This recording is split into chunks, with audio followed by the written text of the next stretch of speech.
Hello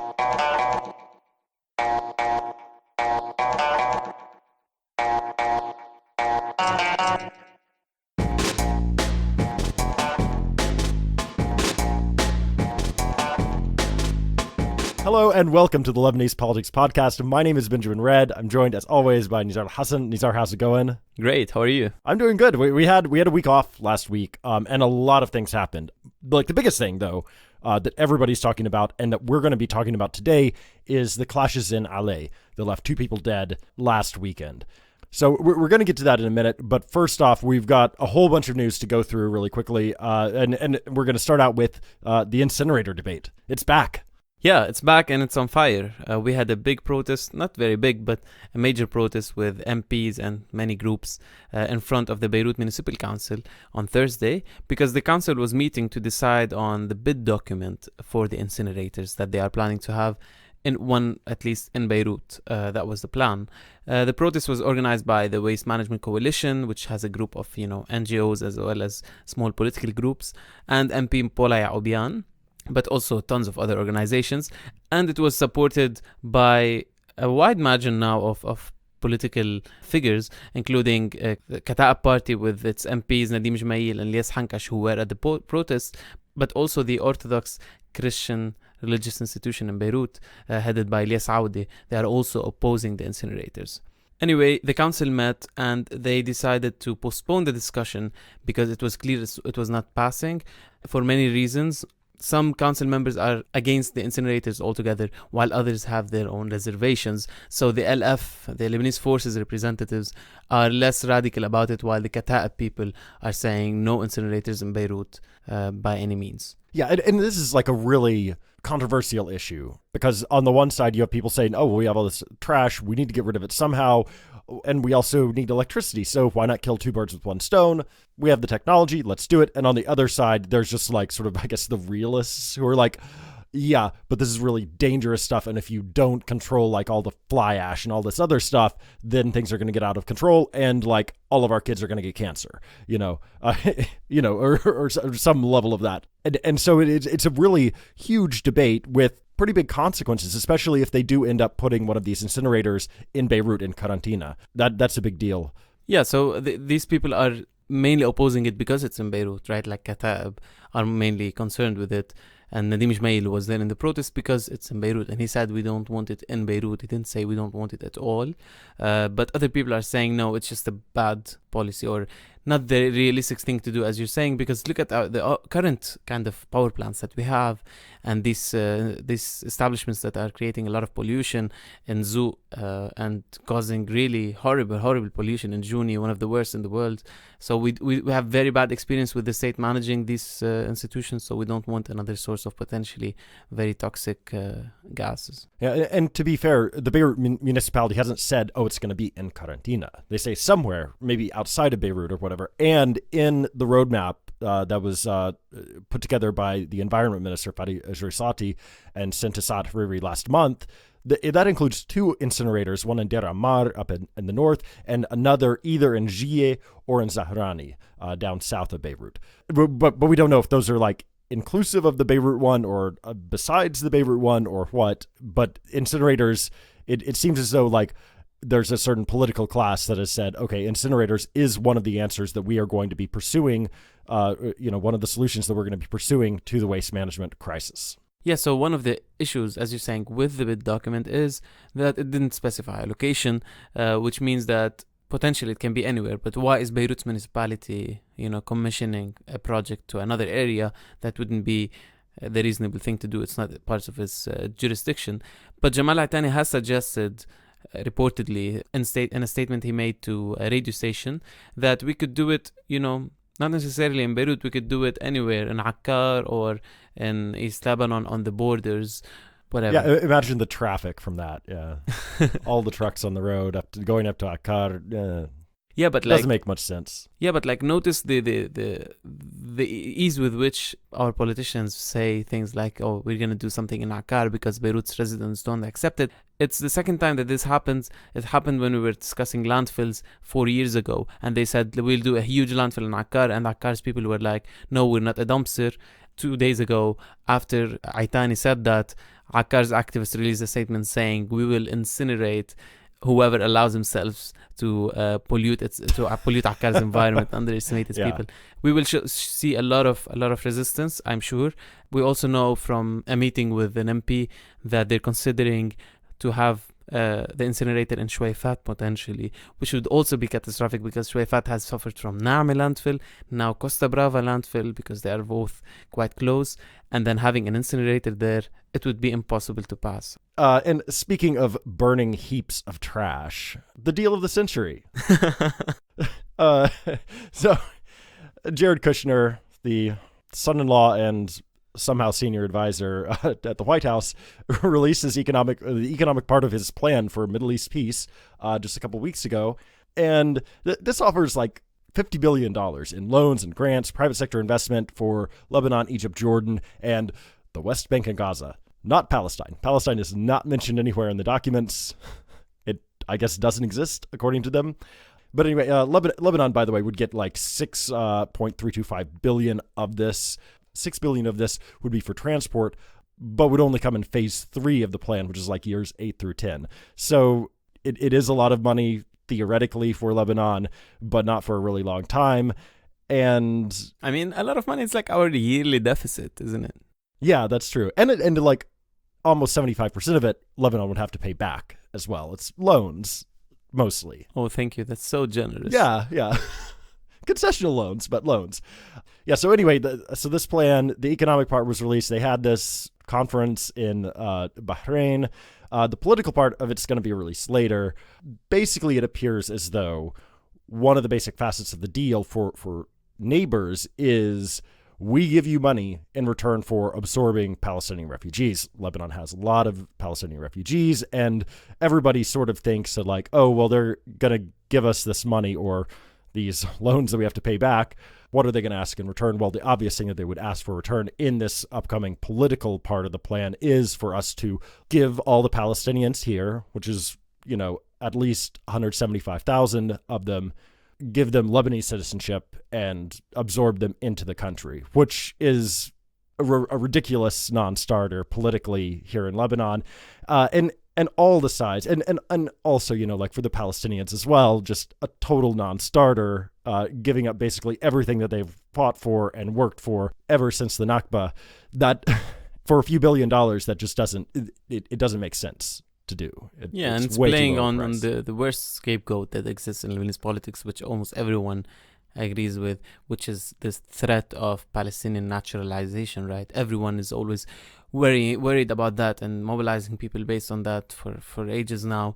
And it's funny because when things like that happen, like, a Trump plan to naturalize Palestinian refugees in Lebanon, it adds into this rhetoric that, this threat of naturalization is real.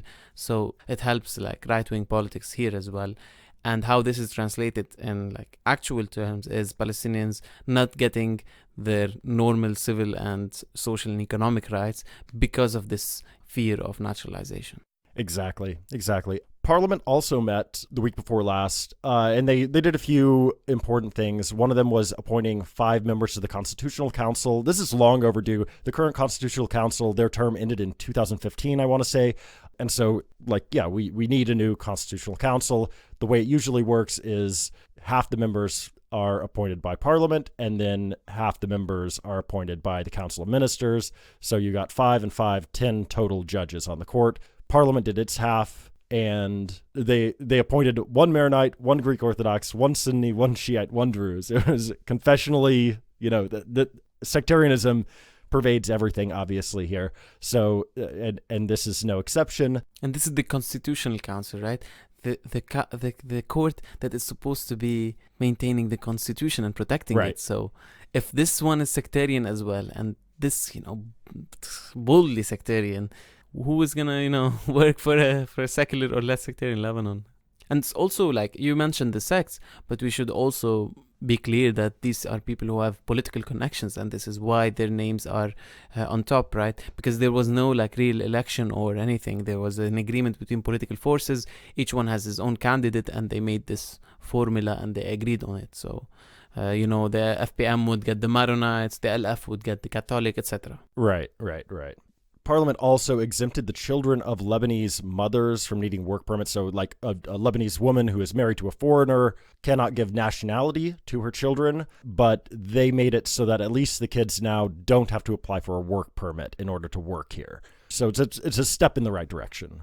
This was opposed, though, of course, by the FPM and the LF, the two main Christian parties, who were that this is sort of like a piecemeal step towards giving full nationality to the children of Lebanese women who are married to foreigners, which they worry, by the way, is like going to shift the sectarian balance again. Absolutely ridiculous, of course. Yeah. And also, Parliament extended the provisional 12th, which we've talked about numerous times on this program, through July 31st. So we thought it was going to be July 15th.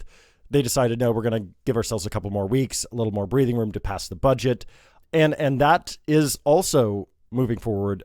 Just this past Friday, Ibrahim Kanan, the head of the Finance and Budget Committee, came out and said we need one more session, and then we will send the budget over to the full House of Parliament, and you guys can vote on it. So we're looking for that to happen in the next couple of weeks. Definitely before the end of July, we'll have a Parliament session, and they will argue and yell about the budget for a little bit and then agree and pass everything. That, however, is not likely to please the IMF. The IMF came out with their Article 4 consultation this past week. And by the way, the Article 4 consultation is just like a basically yearly thing. IMF staff comes here, they talk to a bunch of people, they talk to the finance ministry, and they talk to the BDL, the central bank, and to a bunch of other people. And then they go back and then they write up this report on like, well, what does Lebanon need to do, and how they see the economy, and especially, financial matters and fiscal matters of the state. And they said that the budget, they don't think that it's going to bring the budget deficit down from like, it was 11% or so of GDP back in 2018. They don't think it's going to bring it down to 7.6% of GDP, which is what all the politicians are saying this new budget's going to do that they're about to pass.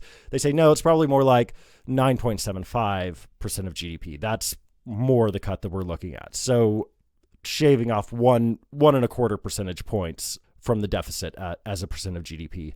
And they say that, well, this like really isn't enough. And it's really not enough if you look into the medium term as well, beyond 2019. It doesn't do enough to even stop the debt from growing, right? Yeah. So this is really a big issue for them, and a big issue for Lebanon, right? Because if the debt continues to grow, then at some point we will default, for sure. And by the way, they mentioned a lot of other bad things that are happening. Apparently in 2018, according to the IMF, the economy only grew by 0.3%. Inflation was at 6%. The current account deficit grew to more than 25% of GDP last year. BDL reserves are cratering, basically, down by $6 billion since January 2018. So I looked at the BDL numbers from BDL itself, and in May, the latest figures that are available, their foreign exchange reserves, actually, they dipped under $30 billion for the first time since 2012. So $30 billion is still a lot of money to have laying around, so we definitely have time. We've got a nice cushion, but losing $6 billion in the space of a year and a half, that's a whole lot. That's a lot of money that's leaving Lebanon. So amid all these things, what is the government supposed to do? According to the IMF, number one, you got to bring the budget deficit down. And in order to do that, what do? Increase taxes, apparently, according to the IMF. We've talked about it before on this program. There is this problem, and it's right. Like, how do you bring down the deficit? How do you address this? And you can do one of two things. Either you can make the people pay through more taxes and through austerity measures and stuff like that, or you can make the financial sector pay, basically, and the rich people pay through higher tax rates on high income earners, and also just through taxing the banks or making them buy debt for really cheap. And the IMF is all in on the former. No, we got to do austerity, absolutely. Increase VAT, increase fuel excises, the taxes on fuel, which would be insane, I think. Totally divorced from reality. If these measures actually went through, they'd be highly unpopular. I don't think the government would survive it. I don't see how it would. And Hariri himself might not even survive it. Yeah, I mean, I don't know what the IMF is thinking. I think they're providing the kind of the most regressive and anti-poor people argument so that the government can take something in the middle or can push in that direction a bit. But it's absolutely insane. How did they? What kind of assessment are they building? Are they building this statement on, or this recommendation on? Adding fuel taxes or VAT while people's purchasing power is really low, and the horrible amount of inequality that exists, and the need for economic growth. When you need economic growth, you don't increase VAT, you make people consume more, right? You have to increase demand in the market rather than just taking money out of what people are already spending on fuel and on VAT. I don't know any economic theory that supports this. This is absolutely regressive and stupid, in my opinion.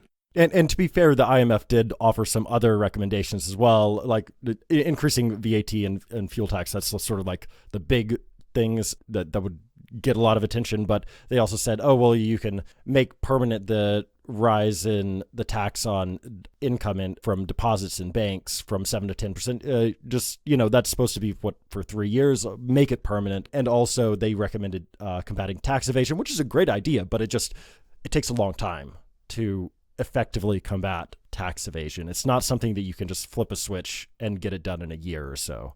Definitely. So I think it's weird, though, because they were very, very strident in their opposition to having BDL or the financial sector pay for any of this stuff. And almost like they're protesting too much a little bit, in my opinion. It makes me wonder what they've learned about the weakness of BDL's balance sheet, about the potential weaknesses that we have in our financial system. I don't know, because they were just very, very strident that you can't put any of this burden at all on the financial sector. It seems strange. Yeah, that's a good point, but it's also assuming that they are not just in bed with the banks and the central bank governor and deciding what recommendations to give together. I mean, which in my opinion is closer to what I would think is happening. And I mean, the IMF orthodoxy, just, what they believe would lend themselves to say, well, don't do this, right? Yeah. All right, so that brings us to the main thing that we want to talk about today, and that is the Aley clashes. And with this, there's a lot going on. So we're going to go through, first off, just what happened, what we know happened, and then their diverging stories, right? So we don't really know all of the truth, and we're going to try to sort of suss all of that stuff out. And then we're going to sort of draw back and look at what is the larger political stage here, and what does this mean? Yeah, this was really a tragic but also politically alarming thing that had happened in the last 2 weeks. The whole country has been talking about it, as you said in the beginning of the episode. What we know for sure happened is that 2 people were killed and at least 1 other was wounded when armed men shot at the convoy of State Minister for Refugee Affairs Saleh Gharib when he was passing in the area of Qabr Shmoun, the village of Qabr Shmoun in the district of Aley. So that's east of Beirut. And Gharib is affiliated with the Lebanese Democratic Party. We will use this acronym a lot in this episode, LDP, which is the party of Talal Irslan, a politician from, a very famous feudal family in the Druze community who has been leader of a significant portion of the Druze for the last 30, 40 years at least. Yeah, like his legal name is Al-Emir Talal Irslan. Yeah, exactly. Like the Emir, the prince. It's like legally on documents. Yeah. That's what it says. And Irslan is obviously the kind of the Druze foe of Walid Jumblat, who is much more powerful, but based in a different area of Jabal. Jabal is, the Druze mountain, more or less. Jumblat is the Zaim in Shuf and has a lot of support in Aley as well, with Akram Shahib there. But Irslan is only kind of based in Aley. Okay, so all the 2 people who died, all reports said that they are bodyguards, but then the family of one of them denied and said that their son is just an executive council member at the LDP, Irslan's party, and he, had a business degree. He was running the family business, so he's not a bodyguard, trying also to distance him from people that were shooting with machine guns and say that he's innocent. And there are obviously contradicting narratives on how this whole thing happened from the FPM and LDP side, or the PSP side. But what the context is that Gibran Bassil was doing a tour in the area, a political tour. Gibran Bassil is doing a lot of these political tours regularly. And he was visiting Shuf and Aley, mostly Aley, in this last tour. And he was mostly visiting Christian villages, of course, but, always with his inflammatory rhetoric, bringing back some Civil War things, memories and heroism and whatever rhetoric from the Civil War, and also waging the war against Jumblat indirectly, the Jumblat dynasty and the dominance in the area. And Gharib, who is an ally of the FPM, was accompanying Basile during part of his trip. And the PSP was really angry at this tour happening, and the people, he really hate Basile, and they wanted to stop him from passing in their villages. So we had a lot of roads being blocked and many villages trying to stop the convoys. And Gharib's convoy was passing in Qabr Shmoun after Basile had cancelled the rest of the day during the closures. Yeah, and right here, I think it's important to note that we still don't know exactly what happened here. We don't know if his convoy was coming back from a meeting with Gibran Basile, or whether he did meet with him or not, or whether he was like going to meet him and then they didn't meet and he was coming back. But the idea is he was coming back from something, having met or not met with Basile. Yeah, what's important is that they arrive in this village, the convoy of Gharib, and the road was closed by PSP residents. They stood in the way, they parked the car actually in this small road that passes through the village, and the convoy was stuck there. So from this point, the narratives contradict. LDP said that it was kind of an armed ambush, and that, PSP armed men were waiting and they shot at the convoy, which was not the story. I mean, if you see the videos, it's clear that this is not what happened. And first they said it was an assassination attempt against Basile. Then they hinted that it's against Gharib. So they're really all over the place. The FPM also kind of stopped at the point of the road blockage happening without explaining how things escalated into people shooting with guns. They didn't explain this because there seems to be something they don't want to say. PSP on the other side blamed Gharib's convoy for shooting at protesters first, which is something that of course we cannot confirm, that they shot at protesters. And the videos that they posted, part of their propaganda, they say that they show only the part where Gharib's people are shooting, but not where PSP's men are shooting at the convoy. So the most realistic story out of all of this mess and politically charged propaganda that we're seeing in the last 2 days is that the road was blocked for a while. Gharib's men stepped out of the convoy and started shooting in the air in order to pressure the protesters to clear the road. And we do know that we have video of them shooting in the air. And also Tel Arslan came out later and defended this and said it's normal for bodyguards to shoot in the air. Yeah. But which is crazy for other reasons. But to explain, they were shooting with machine guns in the air, and it was not like a kind of 2 shots of a pistol in the air. It was more aggressive than that. And at this moment, the PSP guys went to their cars and grabbed their guns. And this is when Gharib's car, the convoy, stepped over the obstacles. They hit the car that was closing the road so that they pass. And the armed men came out of the convoy and they started shooting in the air and also pointing the machine guns at people. This is all something we know from the video. We don't know if they shot at anyone, or they only shot in the air, but they were pointing the machine guns at people as well. And this is when the PSP people had their guns and they started shooting at the convoy. And realistically, these are the bullets that ended up, wounding or killing the 2 men. So this is the story. It's much more complicated than any of the 2 sides are trying to make it. But regardless of who shot first, it was clear that both sides behaved like armed militias and turned the scene into what looked like really a civil war battleground. So unsurprisingly, there's been a lot of tension in the area after this.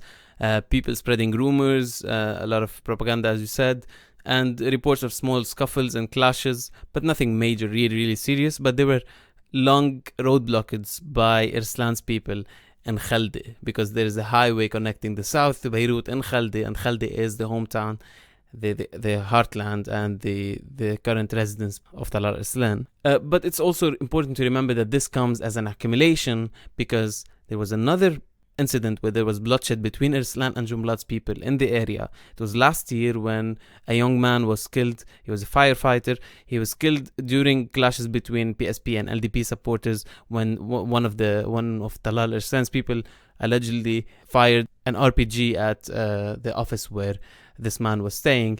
So this is the background against which we are discussing these incidents. There's a lot of tension in the last year, and there's a lot of politics behind it as well.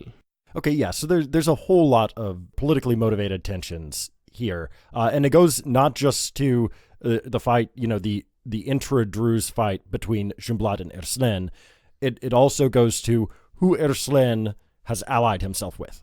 And that is the Free Patriotic Movement. Definitely. And with the Free Patriotic Movement, you also get Basile. And so we had in this situation, we had Gharib, who his convoy was attacked, or his convoy was in the clashes, right?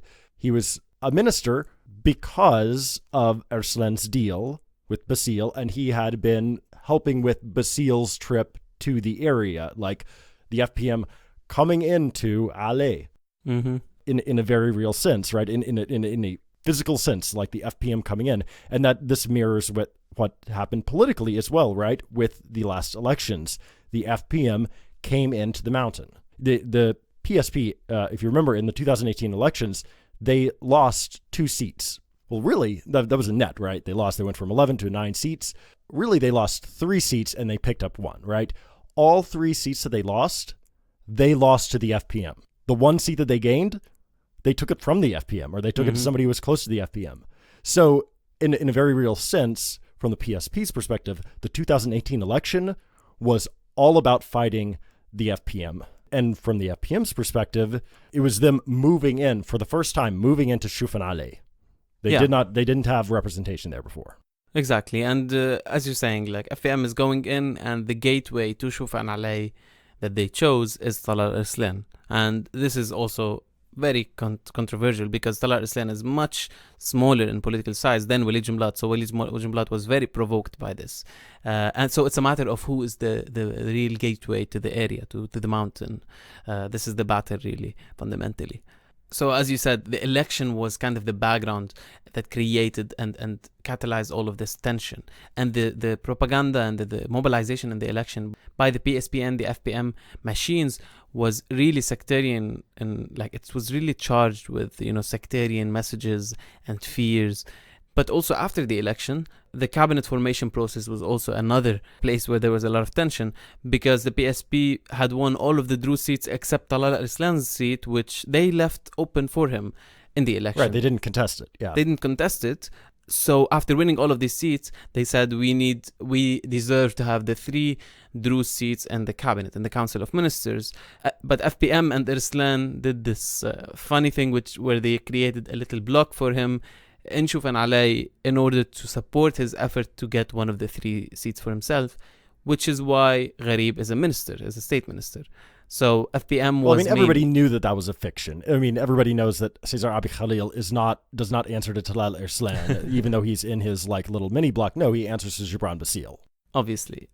But the point is, FPM was the political force that, forced Jumblat to give away this one seat in the Council of Ministers. And more recently, there have been some tensions about appointments and different state administrations, etc. But there's a lot of background where the FPM is basically threatening the dominance of Jumblat in the Druze scene and in the mountain.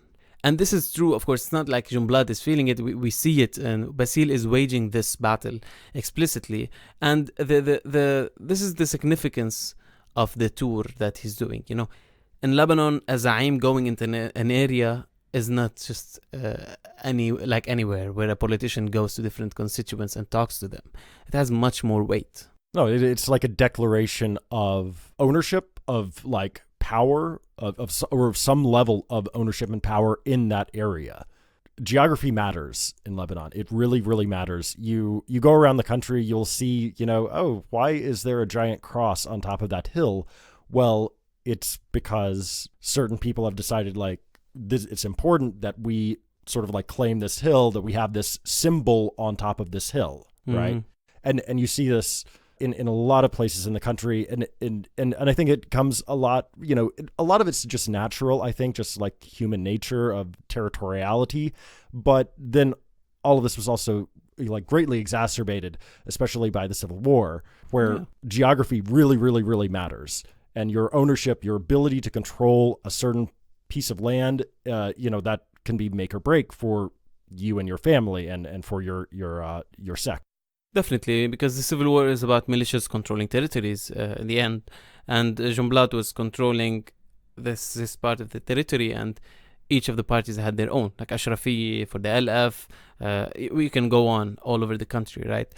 But I think Jumblat kind of took it to the next level with the reaction to what happened in Aley, because it was usually politicians try to avoid going into, civil war kind of rhetoric. But Jumblat's immediate reaction was a tweet where he said, I don't want to go back and forth with media statements. I leave obviously the investigation to the state's forces. But he didn't pay condolences or express any regret for what happened. And he said, I hope the political newbies realize the delicate balance of power governing this mountain. So he's talking about the balance of power, meaning his political dominance, and how you cannot come and shake it through the gateway of Talal Arslan. So this is a message to Gibran Bassil, who is calling a political newbie. And Taimur, who is the current leader of the bloc, he said, what happened in the mountain today confirms that upsetting balances is a dangerous game. So this kind of reaction basically means if you want to threaten my dominance in this area, you will be stopped by blood if necessary. This is really what it means fundamentally. And it's a really reckless, in my opinion, message. And it's really scary because it's a complete regression into sectarian militia rhetoric. Right. But it's Jumblat reminding people that, like, oh, power is power. Sort of a Cersei Lannister move. Like, no, violence. At the end of the day, what this all boils down to, don't fucking forget, I still have this power. Yeah, and it's important to give the national political context for this. Because if we think about it, the FPM is not a big threat to Jumblat, because the FPM is a Christian party, Jumblat is a Druze leader, so each of them has a different kind of constituents. But why is it a threat? It's mostly because the FPM is coming as the new, most powerful political force in Lebanon through its alliance with Hariri and the Future Movement. And this is what drives Jumblat crazy. He has been very vocal against the deal between Hariri and Aoun, the deal that made Hariri prime minister and Aoun president, and then later led to the governments. Because mainly the deal has meant very strong rapprochement between Hariri and Aoun, and Hariri used to be a very strong ally of Jumblat. And also because his political significance, Jumblat's political significance is reduced when the two most powerful political blocs in the country, who have their own smaller allies, have sat on the same table and agreed to govern together. Because then Jumblat is no longer the kingmaker in the political divisions. He's almost politically irrelevant. His positions do not affect what happens in the country and who rules. Yeah, and this is especially important when it comes down to issues of things like appointments, for instance, where like Jumblat depends a lot on getting his people into key state posts for his power, for the continuation of his power. But in the current deal between Aoun and Hariri, it seems as though they've sort of decided, I mean, the perception at very least is that they've just decided, like, okay, we're going to cut everybody else out, with the exception of the Shiites, of course, right? But it's going to be our guys occupying the most important state positions. And I mean, Jumblat's on the out. That means the LF is out. And that's making these parties that are on the outs very, very unhappy. Yeah, and what you're saying is exactly at the heart of the issue, because everybody probably heard of the Hariri Jumblat war on Twitter the week before the last one, where, Hariri mocked the PSP for the lack of loyalty, and the PSP were saying, like, officials from the PSP were telling Hariri, we need a real prime minister, meaning that he's very submissive to the FPM. But as you're saying, it's really in the end about what you do with this power. And many people miss this, but Jumblat sent a very now confirmed angry message, WhatsApp message, to the head of the Internal Security Forces, Major General Ahmad Othman, for replacing one ISF officer with another. To be honest, I don't know the difference I don't know who each ISF officer belongs to, but it's clear from what we will hear now. So it contained very strong insults to Hariri and the Future. That's a warning. And it kind of depicted Hariri as being a political puppet to the FPM. So I'm going to read it. This is the quote. You replaced the esteemed Colonel Hanna Laham with Colonel Joseph Eid, a ridiculous and worthless officer. But it seems that you are coordinating with the Aouni and Syrian axis to corner me by any means available. That's fine, and I don't blame the head of the Future Movement, who is vague in his color and ignorant of history and geography. Oof. Too strong, man, too strong. Okay, I'm gonna go on.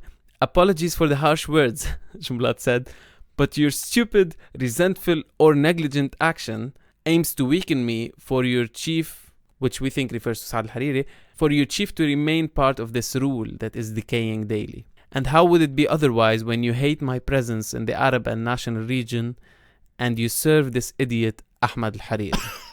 Oh, man. End quote.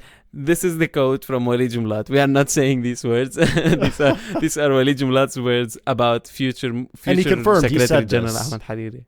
He confirmed he said He this. confirmed, and he said apologies for the people mentioned in text, but I will leave it to the public opinion to take a stance on this issue.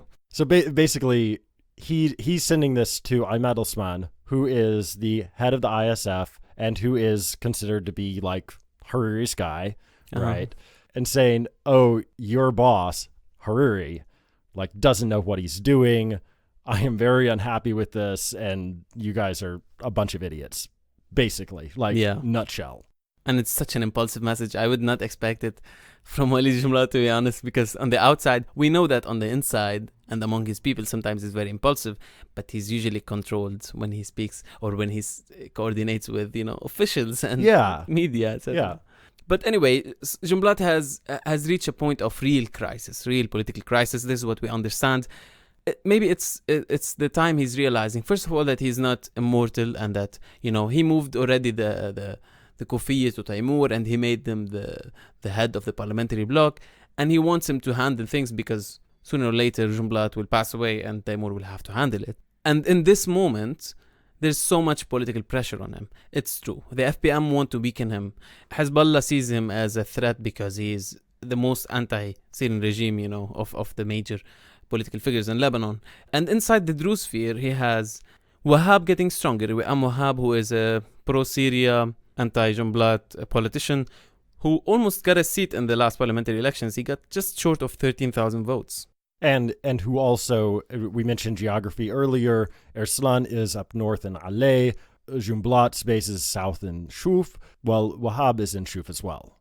Exactly, and this matters a lot. He's the only anti-Jumblat politician who is based in Shuf. One of these traditional politicians with their services and their clientelist networks, etc. Right. And along with that as well, and what you were saying about the Jumblat being an anti-Syrian politician, well, Syria is waxing right now, right? They're as the civil war there sort of comes to a close, we're seeing more people talk about the return of Syrian power, not necessarily like boots on the ground or anything, but the return of Syrian influence here in Lebanon, and that which is going to happen, assuming that Bashar al-Assad, vanquishes all of his foes. Certainly at some point we'll start to see a rise in Syrian power here. What does that mean for Jumblat? From Jumblat's perspective, that's another thing coming at him. Yeah, definitely. So he has good reasons to worry that he's being politically cornered. And also, we're only talking about the traditional political forces here, but we also should take into consideration that inside the Druze community as well, we had quite a significant independent movement in the last elections, and Jumblat was very wary of that. I was part of the political group that created the political campaign there, and we saw that they took us seriously because a lot of people in the base of the PSP are progressive people, right? And they are ready and convinced to endorse a different kind of politics today, one that looks for the future rather than to the past. And Jumblat sees this as a threat, which is why he moved his party into the kind of leftist organization in the last year or two, with all the rhetoric against, the economic model in Lebanon and participating in protests and a lot of things, even organizationally, how they're mobilizing. They're trying to make themselves a strong functional party that has a left-wing orientation or progressive orientation. But it seems that, what it comes down to is a different kind of mobilization, because what we saw in Aley in the last 2 weeks is that when it's necessary, when he sees necessary, Jumblat will go much further than any of these strategies, nice little civil society strategies. And the mobilization of people based on these sentiments that is still really, really high now in Shuf and Aley for the last few days. It's a way to close the ranks. It's a way to reinforce yourself as the Zaim, as someone who must not be questioned. And it only happens usually, in my opinion at least, when there is a crisis. So there is a crisis of legitimacy, and this is how Jumblat's reacting to it. Yeah, but both internally, it helps shore him up, right, within his base, and then also externally, it shows the other Zoma, no, you've got to fucking deal with me on my terms, because What are the lessons from this week? Geography matters, and also weapons matter. Violence matters. That speaks. Power is power. And this isn't to say that Jumblat ordered anything, right? Like, it seems as though, no, that's definitely not the case in the actual clashes, but rather that it sort of like laid the groundwork for this atmosphere where it's very, very easy for violence to break out. Yeah, and this is something that both sides are doing. It's just that it happened that this time it was Jumblat's people who did the bigger mistake, right? But the rhetoric that Basile is using all over the country and in this area specifically is very provocative, and people are very, very, angry about this for good reasons. Bringing back old wounds from the civil war is not something easy to accept at all, especially in a very delicate area like Shufan Aley. The civil war ended in 1990, but we are living in the continuation of the civil war politically. And when these things happen, we are reminded of how difficult it is to change the country as long as the warlords and people who are building their legacies on warlords are still ruling. Yeah, and I think this is instructive, like, more than just Jumblat. We're seeing this in Jumblat's case because he's feeling cornered right now, but largely speaking, like across all of Lebanon, this is still how the Zu'ama think. They think, like, in the terms of the civil war, that mindset, that hasn't changed. It's been nice to not have fighting or not have a lot of fighting, since 1991, but it could come back at the drop of a hat if their interests are threatened. Yeah, and on a much smaller scale, this is what we saw in 2018 when independent groups were trying to mobilize for their lists in different areas. It was almost impossible because it's so scary. You get so many threats just if you just want to do any kind of campaign event anywhere. So it's a real political obstacle. You cannot mobilize in Hezbollah's area because you're afraid of Hezbollah, and Birri's area, etc., and Jumblat's area. So where can you really mobilize? It's becoming more and more closed. And I think that really we're seeing a regression again into more and more sectarian divisions today than we were seeing 10 or 15 years ago. So maybe in the 10 years after the Civil War, we were hoping that things would get a bit smoother and the lines would get blurred. But today we are seeing that no, people who are ruling this country are really ready to take it back 30 years at any time. And on that depressing note... Yeah, sorry for that, everyone. That's all for us this week. We'll be back next week with another episode. Until then, I'm Benjamin Red. I'm Nizar Hassan. And this has been the Lebanese Politics Podcast.